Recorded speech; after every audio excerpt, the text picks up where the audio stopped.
Welcome back, gamers. Today I'll be talking to you about Castaway, and as you can clearly see from the gameplay, this game was inspired by the Legend of Zelda titles and offers a nostalgic trip down memory lane. So let's find out if it's just as good as his inspiration. In this game you step into the shoes of Martin, a space traveler who, as the title suggests, finds himself marooned on a mysterious alien planet after a crash landing. Your mission is simple: rescue your loyal dog who has been kidnapped by the planet's resident dinosaur-like creatures.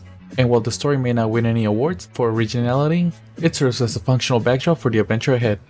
The world of Castaway is presented in a top-down perspective, instantly evoking memories of classic SNES and Game Boy titles. The art design choice here is clearly influenced by games like The Legend of Zelda: Link's Awakening, with each area carefully crafted to encourage exploration and discovery. But let's talk about its gameplay. Castaway wears this influence on its sleeve. Martin's arsenal includes a sword for slashing through enemies and environmental obstacles, and a hookshot, a staple of Zelda-inspired titles, used to traverse gaps and reach otherwise inaccessible areas.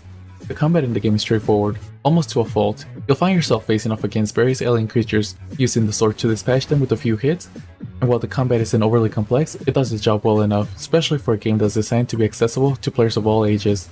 However, it is worth noting that the hit detection can sometimes feel a bit off, and can lead to moments of frustration, especially in tighter battles. And exploration in the game plays a significant role, with dungeons scattered across the planet's surface, and these dungeons are filled with puzzles and enemies, and typically culminate in a boss fight.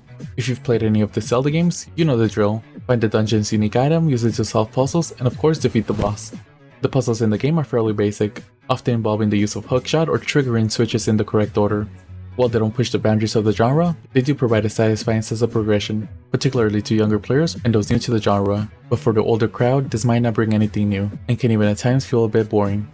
But an area where the game attempts to be different is through the variety of gameplay modes. Beyond the main story, which clocks in under an hour, the game offers several additional modes designed to extend its replayability.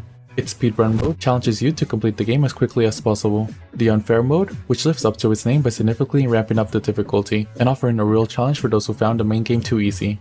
Pacifist mode and invisible mode cater to different playstyles, and allows you to experience the game without engaging in combat or without the fear of dying.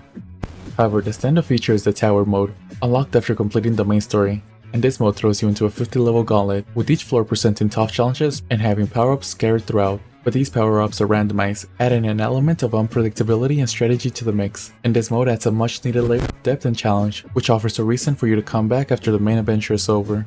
While the game doesn't have the best visuals, it's perfect for fans of retro games, as the pixel art is lovingly crafted, with each environment brimming with vibrant colors and charming details.